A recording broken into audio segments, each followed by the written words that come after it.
On va prier, frères et sœurs, pour remercier notre Seigneur et lui demander de nous conduire encore aujourd'hui à travers sa parole. Élevons nos voix vers le Seigneur.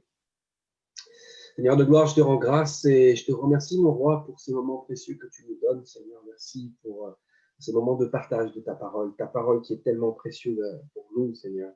Enseigne-nous, Seigneur Jésus-Christ. Parle nos cœurs, Seigneur, encore cet après-midi, Seigneur. Merci, mon roi, pour ces moments précieux, Seigneur. Et merci pour ta parole qui est pleine de grâce, Seigneur, qui est pleine de force pour nous tous, Seigneur Jésus-Christ, mon roi. Et tu nous conduis à travers ta parole, tu nous parles et tu nous fais du bien à travers ta parole sainte, Seigneur. Oh, béni soit ton nom, Seigneur. Bénis chaque frère et sœur qui vont suivre cette étude maintenant. Et tous ceux qui regarderont cette vidéo, Seigneur, mon roi, au moment où quelqu'un va regarder cette vidéo, Seigneur, tu seras avec lui, Seigneur, pour l'aider, Seigneur, pour ouvrir son esprit, Seigneur, sur ta parole, Seigneur, et pour parler à son cœur, parce que tu es un Dieu vivant, Seigneur, et que tu es toi toujours là avec nous à chaque instant, Seigneur. Je te rends grâce pour toutes choses et je te remercie au nom de Jésus. Amen. Amen. Gloire au Seigneur. Donc, on va continuer notre étude sur l'évangile de Jean et nous en sommes donc au chapitre 10. Donc, je vous invite à prendre déjà votre Bible dans l'évangile de Jean au chapitre 10. Et je vais commencer par lire tout de suite. Évangile de Jean, chapitre 10. Évangile de Jean, chapitre 10, la Bible nous dit ici, « En vérité, je vous le dis, celui qui n'entre pas par la porte dans la bergerie, mais qui monte par ailleurs, est un voleur et un brigand. Mais celui qui entre par la porte est le berger des brebis. Le portier lui ouvre et les brebis entendent sa voix. Il appelle par leur nom les brebis qui lui appartiennent et il les conduit dehors. Lorsqu'il a fait sortir toutes ses propres brebis, il marche devant elles. Et les brebis le suivent parce qu'elles connaissent sa voix. Elles ne suivront point un étranger, mais elles fuiront loin de lui parce qu'elles ne connaissent pas la voix des étrangers. Jésus leur dit cette parabole, mais ils ne comprirent pas de quoi il leur parlait. Jésus leur dit encore, en vérité, je vous le dis, je suis la porte des brebis. Tous ceux qui sont venus avant moi sont des voleurs et des brigands, mais les brebis ne les ont point écoutés. Je suis la porte. Si quelqu'un entre par moi, il sera sauvé. Il entrera et il sortira, et il trouvera des pâturages. Le voleur ne vient que pour dérober, égorger et détruire, mais je suis venu afin que les brebis aient la vie et qu'elles l'aient, même avec abondance. Je suis le bon berger donne sa vie pour ses brebis. Mais le mercenaire qui n'est pas le berger et à qui n'appartiennent pas les brebis voit venir le loup, abandonne les brebis et prend la fuite. Et le loup les ravit et les disperse. Le mercenaire s'enfuit parce qu'il est mercenaire et qu'il ne se met point en peine des brebis. Je suis le bon berger, je connais mes brebis et elles me connaissent. Comme le Père me connaît et comme je connais le Père, et je donne ma vie pour mes brebis. J'ai encore d'autres brebis qui ne sont pas de cette bergerie. Celles-là, il faut que je les amène. Elles entendront ma voix et il y aura un seul troupeau, un seul berger. Le Père m'aime parce que je donne ma vie afin de la reprendre. Personne ne me l'ôte, mais je la donne de moi-même. J'ai le pouvoir de la donner et j'ai le pouvoir de la reprendre. Tel est l'ordre que j'ai reçu de mon Père. Il y eut de nouveau, à cause de ces paroles, division parmi les Juifs. Plusieurs d'entre eux disaient, il a un démon, il est fou. Pourquoi écoutez-vous? D'autres disaient, ce ne sont pas des paroles d'un démoniaque. Un démon peut-il ouvrir les yeux des aveugles? On célébrait à Jérusalem la fête de la dédicace. C'était l'hiver et Jésus se promenait dans le temple, sous le portique de Salomon. Les Juifs l'entourèrent et lui dirent, « Jusqu'à quand tiendras-tu notre esprit en suspens? Si tu es le Christ, dis-le-nous franchement. » Jésus leur répondit, « Je vous l'ai dit et vous ne croyez pas. Les œuvres que je fais au nom de mon Père rendent témoignage de moi, mais vous ne croyez pas. Parce que vous n'êtes pas de mes brebis, comme je vous l'ai dit. Les brebis entendent ma voix, je les connais et elles me suivent. Je leur donne la vie éternelle et elles ne périront jamais. Et personne ne les ravira de ma main. Mon Père qui me les a donnés est plus grand que tous et personne ne peut les ravir de la main de mon Père. Moi et le Père, nous sommes un. » Alors les Juifs prirent de nouveau des pierres pour le lapider. Jésus leur dit, « Je vous ai fait voir plusieurs bonnes œuvres venant de mon Père. Pour laquelle me lapidez-vous » Les Juifs lui répondirent, « Ce n'est point pour une bonne œuvre que nous te lapidons, mais pour un blasphème. Et parce que toi, qui es un homme, tu te fait Dieu. Jésus leur répondit, n'est-il pas écrit dans votre loi, j'ai dit, vous êtes des dieux?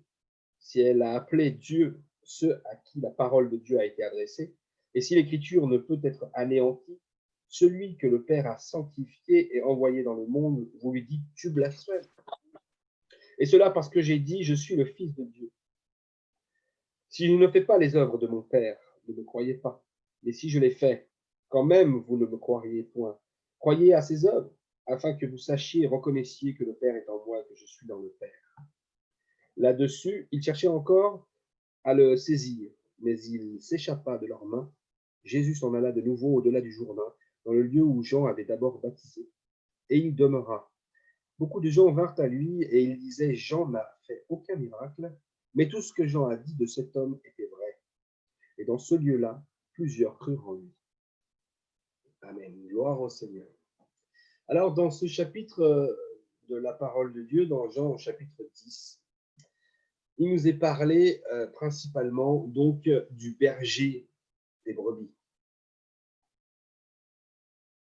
Évidemment, nous savons par connaissance de la parole de Dieu que le Dieu éternel, le Dieu tout-puissant, l'éternel des armées, est le bon berger. Il est le berger, comme nous le dit le psaume 23. Il prend soin de nous. Alléluia, gloire au Seigneur. Et le Seigneur Jésus-Christ s'est révélé ce jour-là de cette manière-là. Alors, on va regarder ce chapitre plus en détail.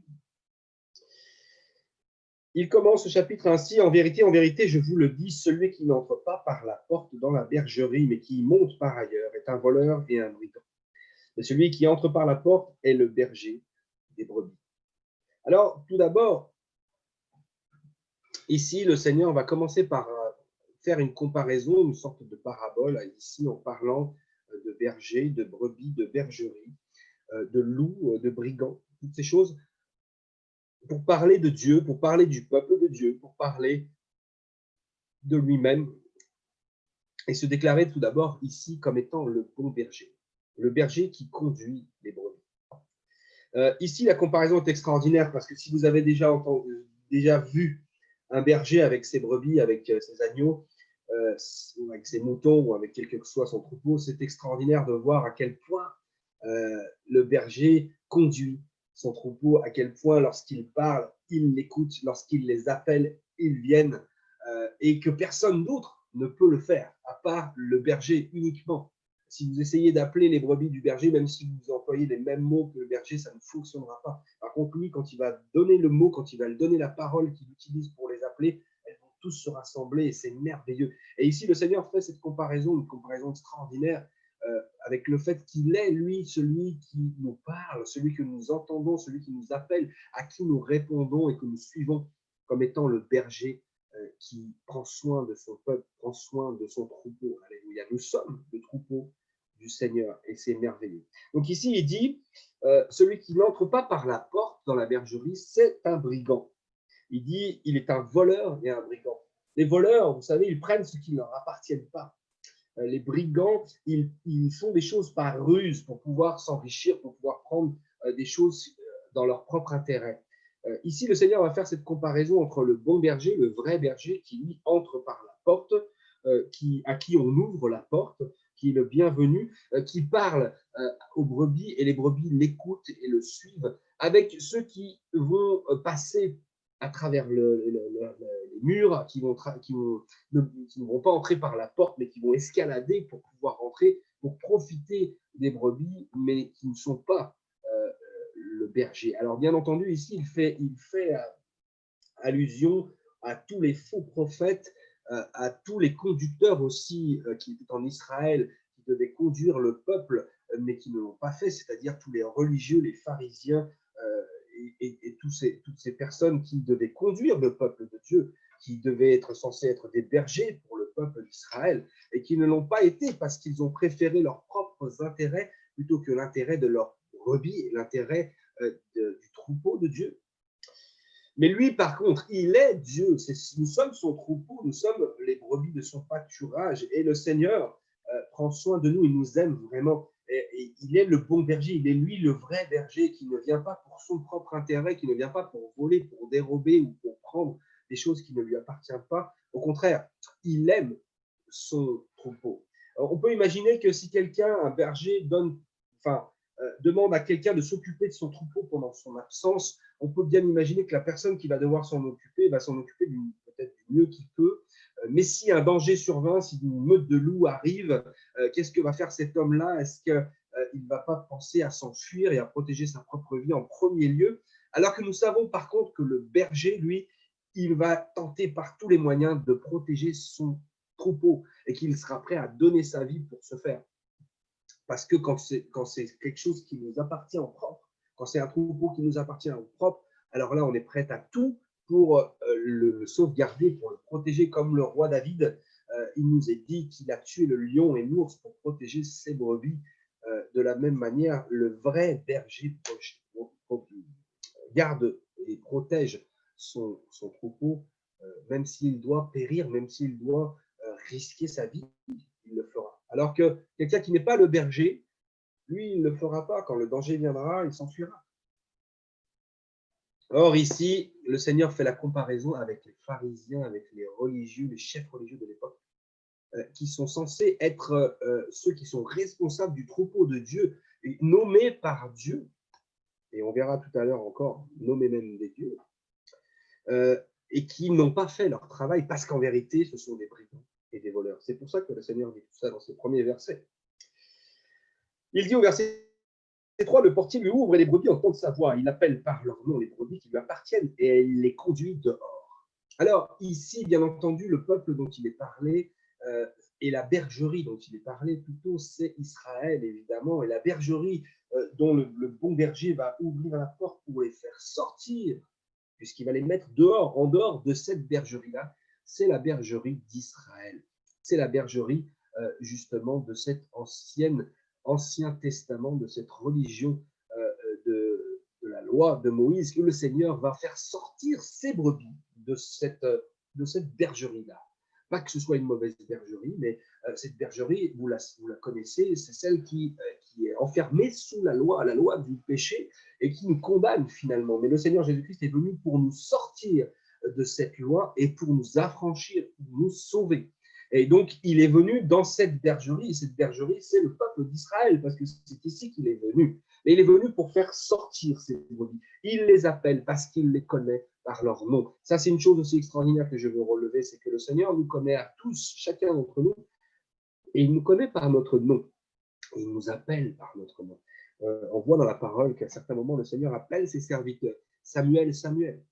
Moïse, Moïse. Il les appelle comme ça parce qu'il connaît leur nom. Mais il nous appelle à nous également par nos propres noms, parce que Dieu nous aime et qu'il connaît nos noms à tous. Comme un berger connaît le nom de chacune de ses brebis, comme bien qu'il ait même un grand troupeau, il connaît chacune d'entre elles. Et il sait quand il en manque une, il va la chercher s'il est nécessaire d'aller la chercher. Au verset 5, il est dit « Elles ne me suivront point un étranger, mais elles fuiront loin de lui parce qu'elles ne connaissent pas la voix des étrangers. » Les vraies brebis de Dieu, les vraies brebis qui aiment leur berger, qui cherchent vraiment la face de Dieu, elles connaissent la voix de Dieu et elles suivront la voix de Dieu volontiers, mais pas la voix de tous les autres brigands. Elles ne suivront pas les autres brigands parce qu'elles savent qu'il n'y a qu'un seul berger et que ce berger-là, quand il les appelle, elles reconnaissent leur voix. Nous tous, nous savons suivre le bon berger, nous savons suivre celui qui prend soin de nous. Alléluia. Verset 6, Jésus leur dit cette parabole, mais ils ne comprirent pas de quoi il leur parlait. Comme je viens de vous expliquer, le Seigneur leur parlait de leur responsabilité en tant que ceux que Dieu avait mis comme sur son peuple pour qu'il paie son peuple, mais ceux qu'il avait mis ont profité de cette position que Dieu leur a donnée pour faire les choses à leur avantage, au lieu de garder les brebis de Dieu. Verset 7, Jésus leur dit encore, en vérité, je vous le dis, je suis la porte des brebis. Tous ceux qui sont venus avant moi sont des voleurs et des brigands, mais les brebis ne les ont point écoutés. Je suis la porte. Si quelqu'un entre par moi, il sera sauvé. Il entrera et il sortira et il trouvera des pâturages. Le voleur ne vient que pour dérober, égorger, détruire. Mais moi, je suis venu afin que les brebis aient la vie et qu'elles l'aient même avec abondance. Là maintenant, le Seigneur, il disait donc être le bon berger. Maintenant, il dit quelque chose d'autre, il dit qu'il est la porte. Effectivement, le Seigneur est la porte, mais nous savons que le Seigneur, il est tout pour nous, de toute façon. Il est le chemin, la vérité et la vie. Et nul ne vient au Père que par lui. Donc, il est vraiment la porte par laquelle nous devons entrer, ou par laquelle plutôt le peuple d'Israël devait sortir de l'Ancien Testament, par cette porte ouverte qu'est le Seigneur Jésus-Christ, par le sacrifice de sa vie, par son corps offert en sacrifice. Il a déchiré le voile en deux, il a ouvert l'accès maintenant à une autre dimension, à une autre bergerie, qui n'est pas la bergerie d'Israël, qui n'est pas la bergerie de l'Ancien Testament, mais qui est le christianisme en fait maintenant, qui est la liberté entière que nous avons de pouvoir nous présenter devant le Seigneur. Il dit aussi donc, il dit ici au verset 8, il dit « Tous ceux qui sont venus avant moi sont des voleurs et des brigands. » Ceux qui sont prétendus être des messies avant que le Seigneur vienne étaient des voleurs, étaient faux. Ceux qui sont venus en essayant de profiter aussi de leur statut de chef religieux pour attirer les gens à eux, ceux-là aussi étaient des voleurs et des brigands. Mais le Seigneur conclut « Je suis la porte. Si quelqu'un entre par moi, il sera sauvé. Il entrera et il sortira. » Attention, quand il dit « il entrera et il sortira », ça ne veut pas dire que eh bien, on rentrera et on sortira du judaïsme ou on rentrera dans le ciel et on en sortira autant que vous. Non, là, il parle de liberté. Il parle de liberté. Si un berger peut permettre à ses brebis d'entrer et de sortir librement, c'est justement parce qu'il les protège et parce qu'il leur laisse un espace de liberté qu'il est capable, lui, de contrôler. Un berger laissera libre ses brebis, mais dans un endroit où il sait qu'elles ne se perdront pas, dans un endroit où il sait qu'elles resteront, dans un endroit où il y a un bon pâturage, où il y a de l'eau fraîche, où il y a tout ce qu'il faut pour elles, et qu'elles puissent être protégées. Et il surveillera toujours tout pour pas qu'une de ses brebis se perde. Et le Seigneur nous donne cette liberté de pouvoir faire tout ce que nous voulons, d'entrer, de sortir, d'aller là où nous voulons. Nous ne sommes pas obligés de rester parqués dans un endroit. Il nous libère entièrement, en fait. C'est ça qu'il montre. C'est que le Seigneur fait sortir son peuple qui était enfermé dans cette bergerie du judaïsme et qui était enfermé sous la loi du péché. Et il en fait sortir ses brebis pour leur offrir la vraie liberté. Celle qui permet à ceux qui sont passés par cette porte qu'est le Seigneur, de pouvoir être vraiment et réellement libres. Et il trouvera des pâturages, il nous est dit, il y aura de la nourriture pour ceux qui sont passés par le Seigneur. Et aujourd'hui encore, il faut passer par le Seigneur Jésus-Christ, quoi qu'il arrive, pour être sauvé. Il est la porte. Il dira au verset 10, le voleur ne vient que pour dérober, égorger et détruire. Moi, je suis venu afin que les brebis aient la vie et qu'elles l'aient même avec abondance. Voilà la différence avec tous ceux qui sont passés et tous ceux qui passeront même après en se déclarant étant eux-mêmes le Messie ou un chef religieux ou spirituel. Eux, ceux-là ne sont que des voleurs qui veulent dérober, qui veulent égorger, qui veulent détruire. Mais le Seigneur, lui, par contre, il est là pour donner la vie à ses brebis et donner la vie avec abondance. Véritablement, la loi enfermait le peuple de Dieu dans peut-être quelque chose de confortable, peut-être quelque chose de tout ce que vous voulez, de bien pratique, voilà, de facile à suivre ou je ne sais quoi, mais avec toute la complexité qu'a la loi de Moïse, bien entendu. Mais la liberté que le Seigneur offre, c'est déjà de sortir de cette loi qui nous condamne finalement à cause du péché, mais c'est aussi de pouvoir être réellement libre maintenant, libre du péché, non pas par nos propres forces, mais libéré par le sacrifice de Jésus-Christ à la croix. Il est la porte qui permet de sortir de ce carcan que la loi du péché dans lequel nous étions enfermés, et nous ne pouvions pas sortir. Il est cette porte qui nous permet de sortir pour la vraie liberté. Pour la vraie liberté. La loi n'est pas mauvaise, elle est bonne. C'est pour ça qu'il est possible de rentrer, de ressortir librement, parce que maintenant nous sommes libres, non pas de pécher, mais nous sommes libres au contraire de tout faire pour ne plus pécher. Et nous sommes libres de pouvoir vivre une vraie vie de liberté. Le péché, de toute façon, est une chaîne. Le péché est des chaînes, plusieurs chaînes qui nous empêchent d'être libres véritablement. Lorsque le Seigneur brise ces chaînes pour nous libérer, nous connaissons alors la véritable liberté. Le verset 11 nous dit « Je suis le bon berger donne sa vie pour ses brebis. Alléluia. Lui, il est le bon berger. Maintenant, il revient à cela. Il est le bon berger. Vous savez que notre Dieu est notre berger. La parole de Dieu le dit abondamment dans plusieurs passages.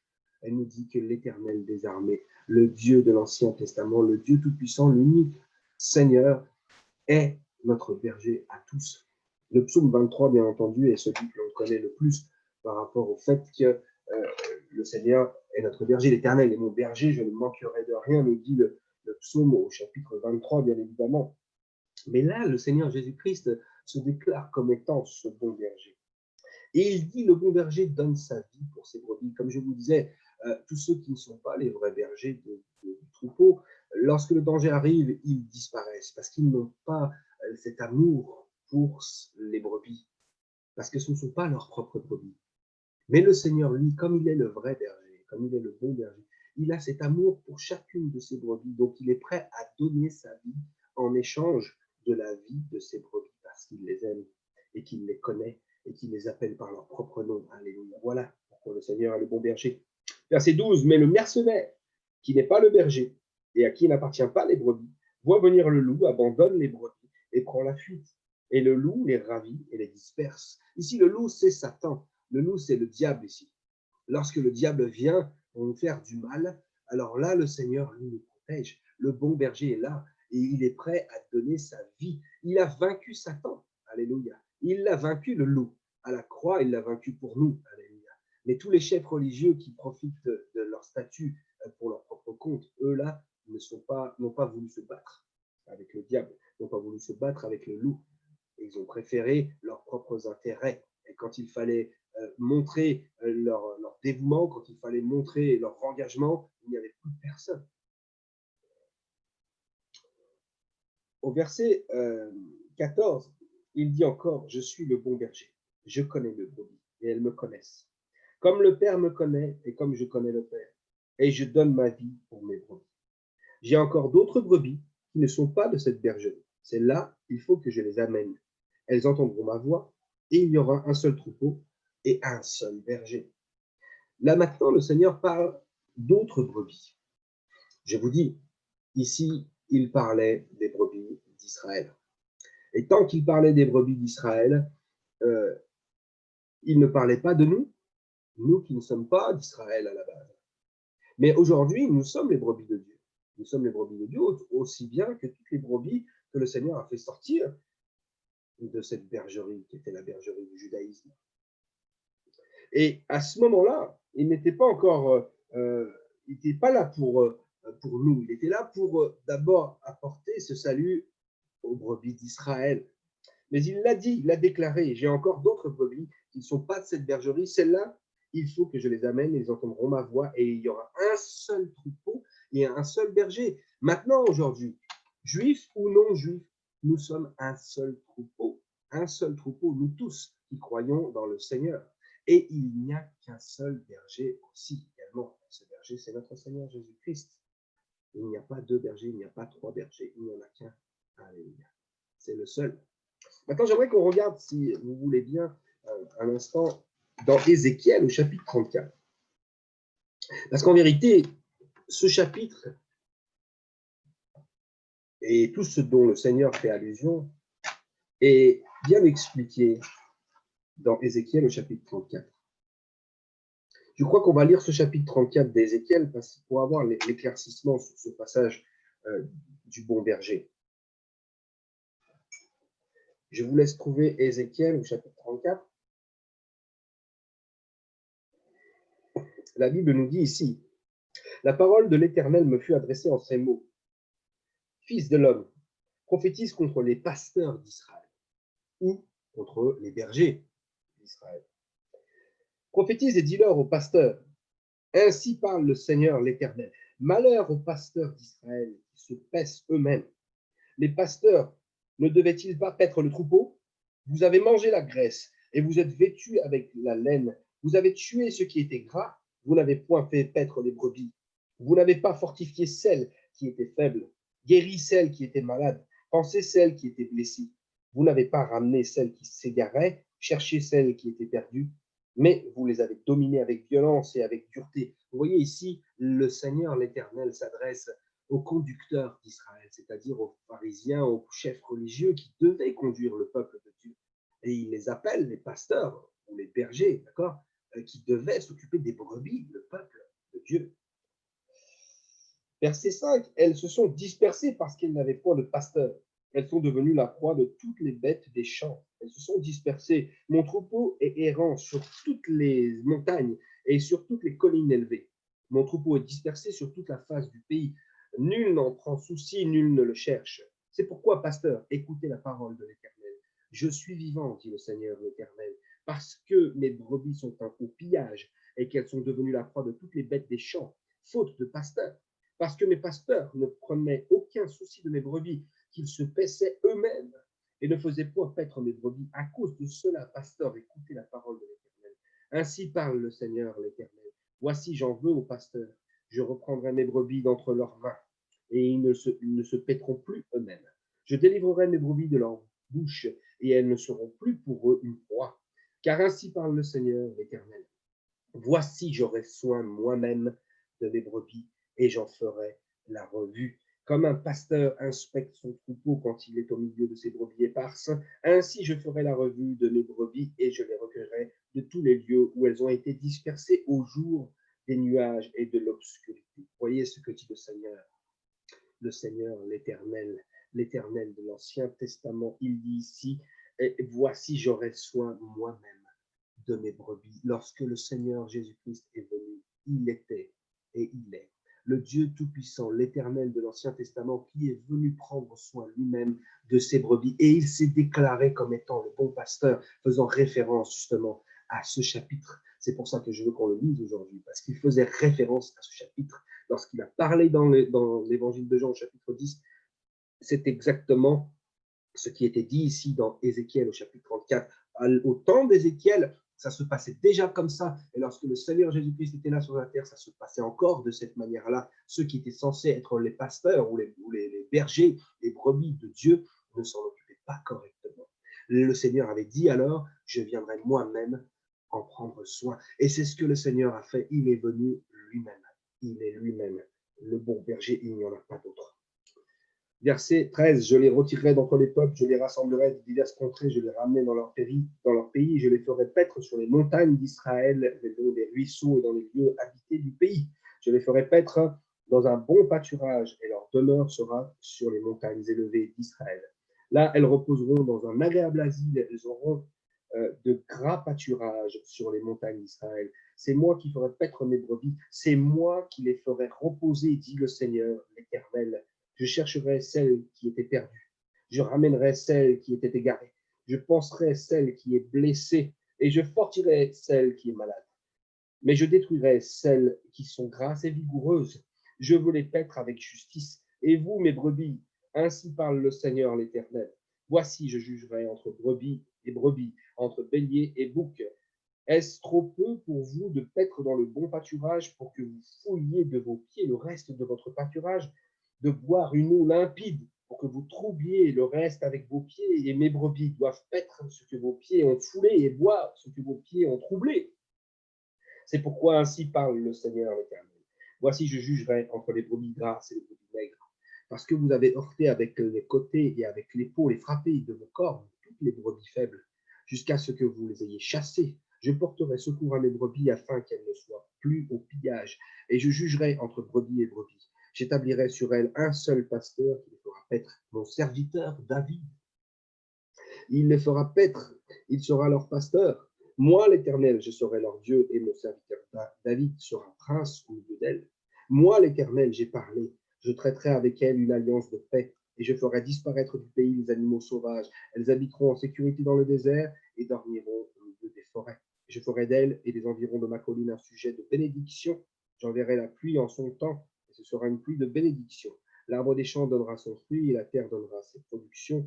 Elles seront en sécurité dans leur pays. Elles sauront que je suis l'Éternel, quand je briserai les liens de leurs joues et que je les délivrerai de la main de ceux qui les asservissent. Voyez à quel point c'est une prophétie sur le Seigneur Jésus-Christ. David, ici, c'est la descendance de David. Le Seigneur est la descendance de David. C'est bien de lui dont il parle. Mais il a dit, je suis le bon berger.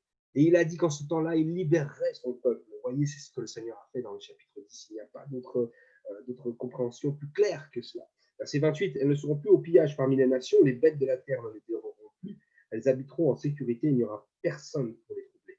J'établirai pour elles une plantation qui aura du renom. Elles ne seront plus consumées par la faim dans le pays, et elles ne porteront plus l'opprobre des nations. Et elles sauront que moi, l'Éternel, leur Dieu, je suis avec elles, et qu'elles sont mon peuple, elles, la maison d'Israël, dit le Seigneur l'Éternel. Vous, mes brebis, brebis de mon pâturage, vous êtes des hommes, moi, je suis votre Dieu, dit le Seigneur l'Éternel. Amen. Gloire au Seigneur Jésus-Christ. Ce chapitre d'Ézéchiel me paraît être tout à fait à propos, puisque là, véritablement, le Seigneur qui a dit « Je viendrai, moi, je prendrai soin moi-même de mes brebis ». C'est ce qu'il a fait et qu'il a accompli lorsque le Seigneur est en train de parler dans ce chapitre 10 de l'évangile de Jean. Alléluia.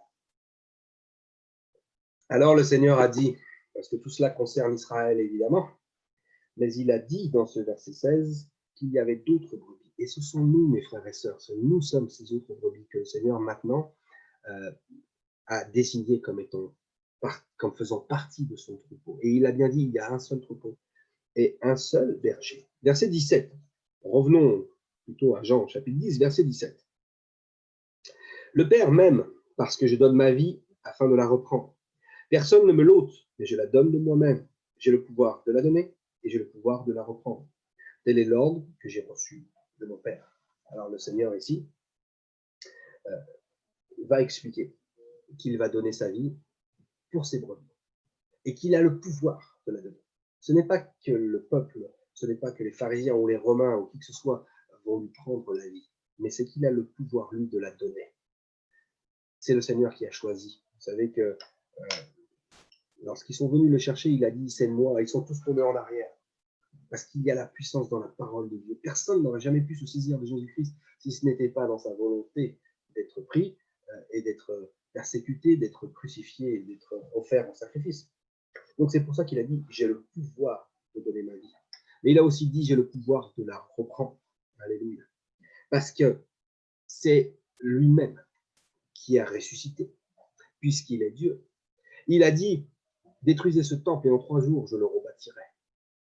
Parce qu'il a le pouvoir de reprendre la vie.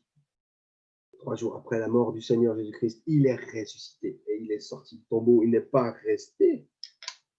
Et ça, c'était la volonté de Dieu. C'est pour ça qu'il a dit « tel est l'ordre que j'ai reçu de mon Père ». Verset 19, il est dit « il y eut de nouveau à cause de ces paroles division parmi les Juifs.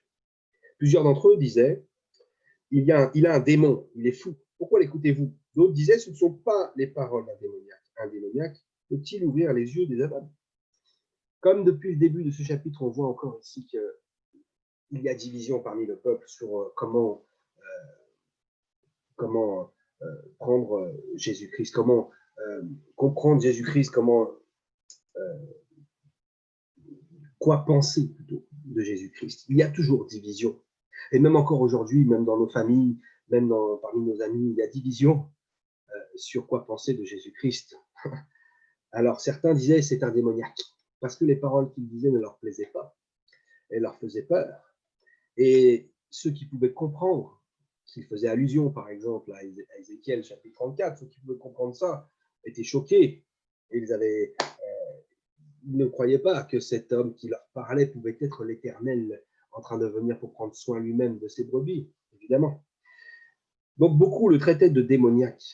Mais certains, un peu plus sages que les autres, disaient ce ne peut pas être les paroles d'un démoniaque, puisque un démoniaque ne peut pas ouvrir les yeux des aveugles. Rappelez-vous, dans le chapitre précédent, le Seigneur a ouvert les yeux d'un aveugle né. Donc il y en avait quand même qui avaient un peu de sagesse pour dire c'est pas possible, cet homme a quand même, rappelez-vous, il a quand même fait des choses extraordinaires. Et c'est ce que le Seigneur va leur dire. Verset 22, il est dit, on célébrait à Jérusalem la fête de la dédicace. C'était l'hiver. Ce simple verset semble être anodin. Mais je crois qu'il a beaucoup d'importance au contraire. La fête de la dédicace n'était pas une des fêtes qui avait été ordonnée par le Seigneur. La fête de la dédicace, c'est une fête justement que le peuple d'Israël avait instaurée. Ce sont les Maccabées qui ont instauré cette fête lorsque, justement, le, euh, toutes les, toutes les offrandes et tous les sacrifices ont été réinstaurés dans le temple de Jérusalem à ce moment-là. C'était une centaine, 150 ans à peu près avant Jésus-Christ qui avait été restauré le culte dans le temple. À ce moment-là, les Maccabées ont instauré cette fête. Donc, en fait, il y avait une fête ici, mais ce n'était pas une fête de la volonté de Dieu, ce n'était pas une des fêtes de l'Éternel. Ça, c'était une fête humaine. Et puis, il nous est dit aussi ici, c'était l'hiver.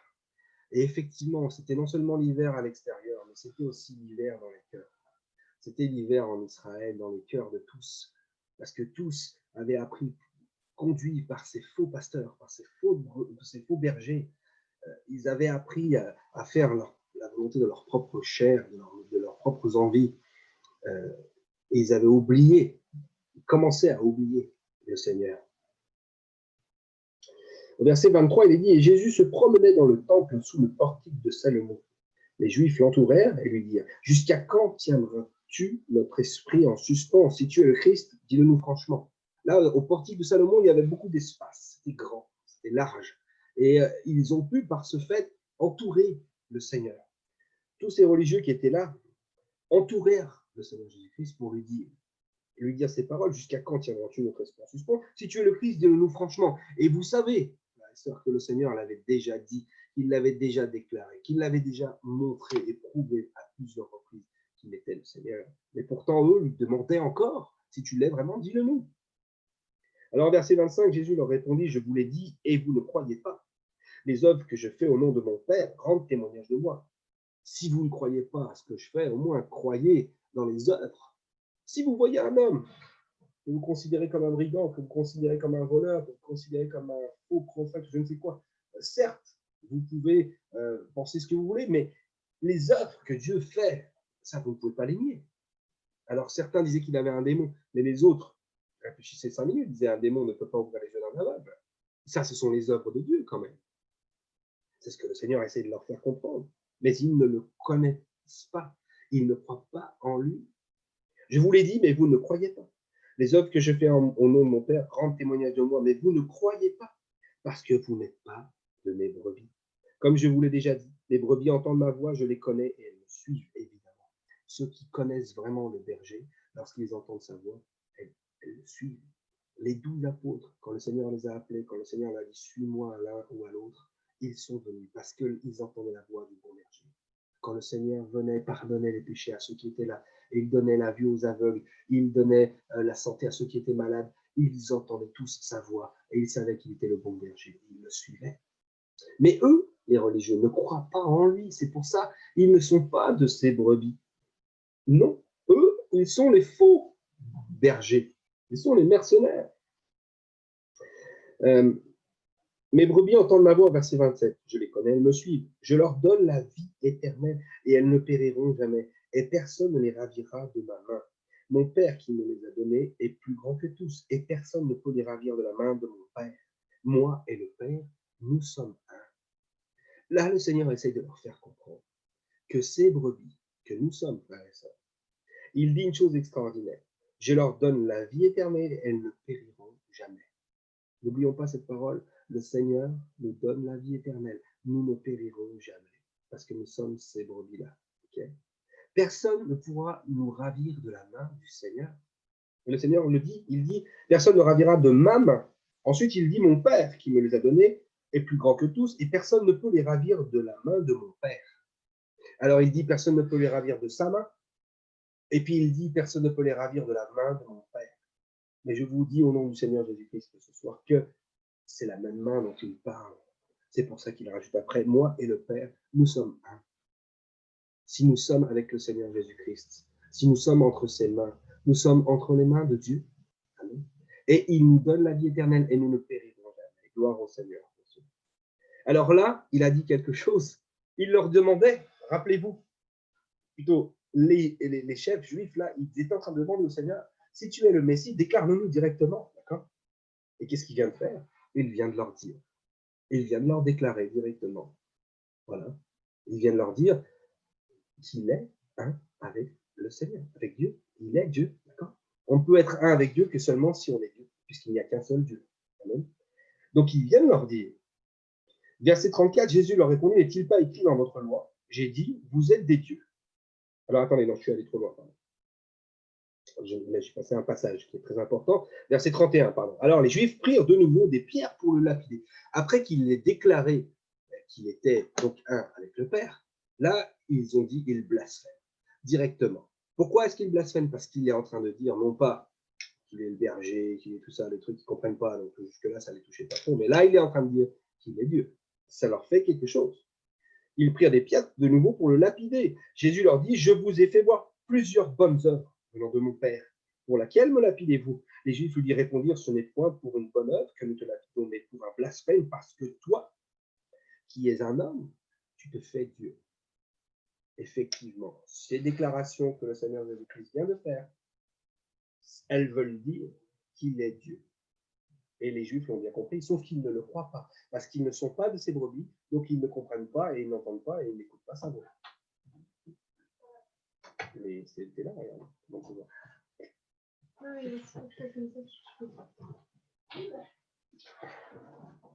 ils n'entendent pas sa voix, ils ne comprennent pas parce qu'ils ne sont pas de ses brebis. Mais par contre, ils comprennent le message qu'il est en train de dire. Et il est en train de dire qu'il est Dieu.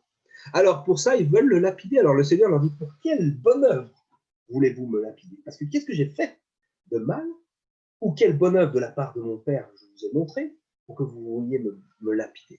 Et les menteurs qui avaient déjà eu envie de lapider parce qu'il avait sauvé, parce qu'il avait guéri, mais qu'il avait fait le jour du sabbat ou ce genre de choses, ils voulaient le lapider déjà à ce moment-là.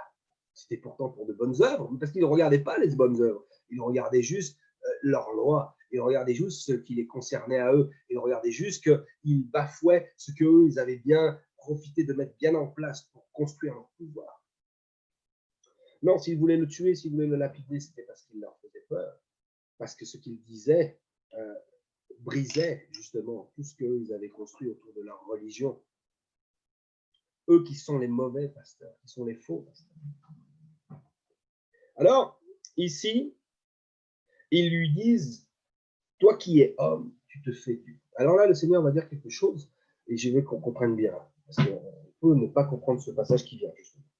Jésus leur répondit, n'est-il pas écrit dans votre loi, j'ai dit, vous êtes des dieux. Si elle a appelé Dieu ceux à qui la parole de Dieu a été adressée, et si l'écriture ne peut être anéantie, celui que le Père a sanctifié et envoyé dans le monde, vous lui dites, tu blasphèmes. Mais cela parce que j'ai dit, je suis le Fils de Dieu. Si je ne fais pas les œuvres de mon Père, vous ne me croyez pas. Mais si je les fais, quand même, vous ne me croyez point.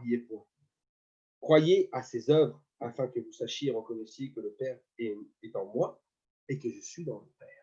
Il continue à expliquer qu'il est Dieu, d'accord?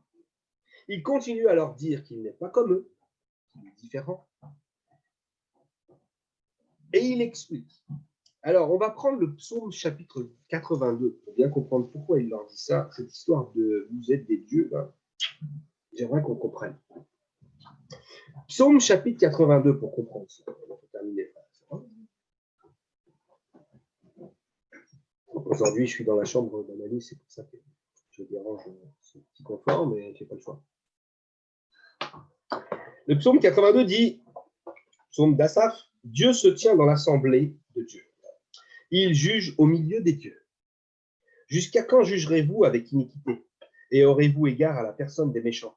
Rendez justice aux faibles et à l'orphelin, faites droit aux malheureux et aux pauvres, sauvez le misérable et indigent, délivrez-les de la main des méchants. Ils n'ont ni savoir ni intelligence, ils marchent dans les ténèbres. Tous les fondements de la terre sont ébranlés. J'avais dit, vous êtes des dieux, vous êtes tous des fils du Très-Haut. Cependant, vous mourrez comme des hommes, vous tomberez comme un prince quelconque. Lève-toi, ô Dieu, juge de la terre, car toutes les nations t'appartiennent. C'est de ce psaume-là que le Seigneur Jésus-Christ, dans le chapitre 10 de Jean, fait allusion lorsqu'il dit, pourtant la parole dit, vous êtes des dieux. Mais lorsque la parole dit ici, vous êtes des dieux, dans le chapitre 82 des psaumes, le Seigneur fait allusion donc à cette autorité qu'il a donnée aux chefs religieux qui sont censés conduire le peuple. Et ici, il les appelle des dieux. Des dieux parce qu'ils ont l'autorité divine pour conduire et pour enseigner le peuple. Chose qu'ils ne font pas. Eux, ils sont des hommes, parce que le chapitre 82 nous montre bien qu'il parle des hommes ici, parce qu'il dit au verset 7, « Cependant, vous mourrez comme des hommes, vous tomberez comme un prince quelconque. » Voilà. Donc, c'est Dieu dont il est parlé ici. Dieu les appelle des dieux, mais ce sont simplement les hommes qu'il a mis, à qui il a donné l'autorité pour qu'ils conduisent son peuple selon sa parole, et qu'ils ne le font pas. Qu'ils ne le font pas. Donc, le Seigneur, revenons au chapitre 10 de l'évangile de Jean, leur dit cela. N'est-il pas écrit dans votre loi, j'ai dit, vous êtes des dieux. S'il a appelé Dieu ceux à qui la parole a été adressée, et si l'écriture ne peut être anéantie, celui que le Père a sanctifié et envoyé dans le monde, vous lui dites, tu blasphèmes. Et cela parce que j'ai dit, je suis le Fils de Dieu. Si je ne fais pas les œuvres de mon Père, vous ne me croyez pas. Et si je les fais, quand même vous ne me croiriez point, croyez à ses œuvres, afin que vous sachiez et reconnaissiez que le Père est en moi et que je suis dans le Père. Maintenant, vous, vos œuvres, vous que la parole a appelé des dieux, parce que vous aviez la responsabilité, parce que vous étiez censé être envoyé par le Dieu Tout-Puissant pour conduire et pour enseigner le peuple. Vous ne l'avez pas fait parce que vous n'êtes pas saint, vous n'êtes pas sanctifié et vous n'êtes pas légitime pour le faire. Et vous mourrez comme des hommes. Mais lui a été envoyé par Dieu et lui a été sanctifié par Dieu. Il est saint. Voilà la différence. Lui, il a le droit d'être appelé Dieu parce qu'il l'est véritablement. Et à lui, ils lui disent, tu blasphèmes, parce qu'ils ne comprennent pas une chose, c'est que le Père est en lui, qu'il est dans le Père. Le Seigneur Jésus-Christ est Dieu, et lui seul peut vraiment être appelé de cette manière-là. Et Dieu avec un D majuscule, pas avec un D minuscule, comme on l'a vu dans le psaume 82. Il parle de ces dieux-là, d'accord? J'espère que vous avez plus compris pourquoi le Seigneur a pris ces passages. Verset 39, là-dessus, ils cherchèrent encore à le saisir, mais il s'échappa de leurs mains. Vous savez que quand ce n'était pas le moment, ce n'était pas le moment. Tant que ce n'était pas le temps pour que le Seigneur soit crucifié, il s'en allait, il partait, il disparaissait d'une manière ou d'une autre, parce que le moment n'était pas encore venu. Là encore, le moment n'était pas encore venu, il échappa de leurs mains. Verset 40, Jésus s'en alla de nouveau au-delà du Jourdain, dans le lieu où Jean avait d'abord baptisé. Il y demeura. Beaucoup de gens vinrent à lui. Et il disait, Jean n'a fait aucun miracle, mais tout ce que Jean a dit de cet homme était vrai. Et dans ce lieu-là, plusieurs crurent en lui. Maintenant, il retourne à l'endroit où Jean-Baptiste, avait baptisé et avait appelé à la repentance le peuple d'Israël et leur avait parlé du Seigneur et de sa venue. Et les gens qui étaient là, voyant venir le Seigneur, voyant le Seigneur faire des choses, ils disaient, c'est vrai que Jean-Baptiste, finalement, lui, il était là, il a apporté la parole, mais il n'a fait aucun miracle. Il n'a fait aucun miracle, finalement. Mais par contre, tout ce qu'il a dit à propos de cet homme Jésus était vrai, et c'est accompli. Et c'est lui qui a fait du miracle. C'est lui qui a fait du miracle. Alors, dans ce lieu-là, beaucoup ont cru en lui. Beaucoup ont cru en lui. Et c'est ce qui est merveilleux, c'est que ceux qui ont cru ici en lui, ils ont cru par rapport à la parole qui venait de Dieu à travers Jean-Baptiste. Et vous savez que Dieu aime que les miracles puissent augmenter notre foi. Et il donne des miracles dans nos vies pour que ces miracles-là puissent nous permettre d'être des croyants fermes qui ont une foi forte. Mais le Seigneur préfère par-dessus tout que nous puissions croire en lui simplement sur sa parole. Simplement lorsque nous entendons sa parole. Et tous ces gens qui étaient dans ce lieu ici avaient entendu la parole de Dieu à travers le prophète Jean-Baptiste. Et ils se sont mis à reconnaître effectivement que cette parole, qui était la parole de Dieu, était une véritable parole, une parole de vérité, une parole vraie. Et ils ont cru au Seigneur par cela. Amen. Jésus-Christ est notre berger.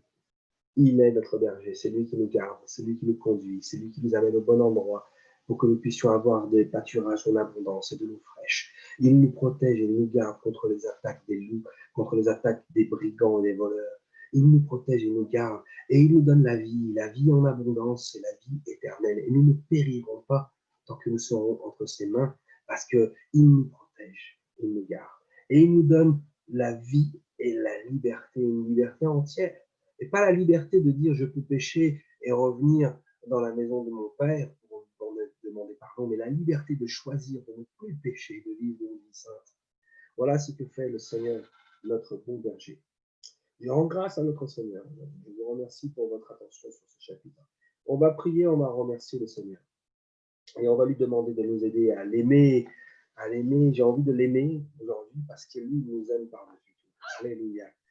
Imaginons qu'un berger aime tellement ses brebis qu'il est prêt, comme David, à se battre contre un ours ou contre un lion s'il faut pour pouvoir garder la vie de ses brebis. Et c'est comme ça que notre Seigneur est avec nous. Il a été prêt à donner sa vie sur la croix, à verser tout son sang, à donner cette vie-là pour nous sauver, pour nous donner à nous la vie éternelle, pour que nous puissions avoir la vie. Alors je vous rends grâce au Seigneur. Je veux l'aimer davantage aujourd'hui. Qu'on le fasse ensemble. Qu'on puisse élever maintenant une prière vers le Seigneur pour le remercier. Je peux avoir une petite question, s'il vous plaît? Oui, pas de souci. En fait, c'est vrai qu'à partir de verset 25, le Seigneur, ça fait Jésus, il affirme en fait sa divinité. Mais quand il parle, tu vois, quand il y a le verset 34, quand Jésus lui répondit, n'est-il pas écrit dans votre loi? Quand il parle dans votre loi, c'est dans le Torah à l'époque, non? Oui, est-ce qu'on a regardé, mon frère, on a regardé le psaume 82. Le psaume 82, Okay. c'est ce passage auquel il faisait allusion. Donc, c'est bien sûr, quand il dit dans votre loi, c'est lui qui est l'auteur de cette loi, bien entendu. Mais il dit dans votre loi parce que les Juifs, là, les chefs pharisiens, les chefs religieux, ont fait de cette loi leur religion et le système religieux qui va avec, d'accord? Mm-hmm. Dont le Seigneur Jésus-Christ est venu non pas abolir, mais accomplir cette fameuse loi pour libérer son peuple, d'accord? Donc c'est pour ça qu'il leur dit dans votre loi, mais il fait effectivement allusion à la Torah, bien sûr, l'Ancien Testament, puisque l'Ancien Testament est composé des livres de la loi de Moïse, hein, les 5 premiers livres, des prophètes et des psaumes, d'accord? Donc tous les livres historiques également, bien sûr, font partie des prophètes, hein, d'accord? Donc c'est tout l'Ancien Testament dont il est parlé, l'Ancien Testament qui constitue la Torah, effectivement. Donc c'est le livre, la Bible de l'époque, en fait. D'accord. Donc effectivement, il fait bien allusion à ça. D'accord, ok. Merci pour cette question. Donc on va prier, on va remercier le Seigneur ce soir. Pour conclure, si quelqu'un d'autre a une question, peut-être, on peut répondre à une autre question, c'est toujours intéressant. Si tout est OK pour vous, si tout est clair pour vous, on va donc remercier notre Seigneur et lui rendre gloire pour toutes choses. Élevons nos voix vers le Seigneur. Seigneur Jésus-Christ, je te remercie et je te rends grâce. Merci pour ce moment de partage que tu nous as donné à travers ta parole, Seigneur. Bénis chacun de mes frères et chacune de mes sœurs, Seigneur, cet instant, à travers ce moment précieux, Seigneur. Et par ta grâce, Seigneur, et par ta présence au milieu de nous, Seigneur, tu es avec chacun de nous, Seigneur.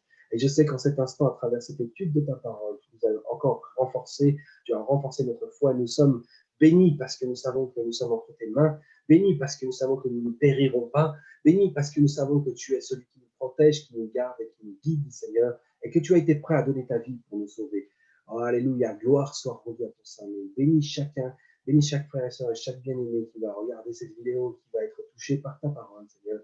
En cet instant, aide chacun à donner sa vie à toi, Seigneur, comme tu as donné ta vie. La moindre des choses, c'est que nous donnons notre vie à toi, Seigneur, et que tu conduis cette vie, Seigneur. Prends notre vie, Seigneur, prends-la entre tes mains, Seigneur, et dirige-nous, conduis-nous au bon endroit, Seigneur, pour que tu sois glorifié à travers nous, Seigneur. Et utilise-nous maintenant, désormais, afin que nous puissions apporter à tous ceux qui ne te connaissent pas encore, Seigneur, la vérité de ta parole et de ton évangile saint, Seigneur. Je te rends grâce et je te remercie maintenant dans le nom de Jésus. Amen. Amen. Que Dieu vous bénisse, mes frères et sœurs. Merci pour votre attention et votre fidélité à cette étude. Amen. Dieu vous bénisse. Amen. Alléluia.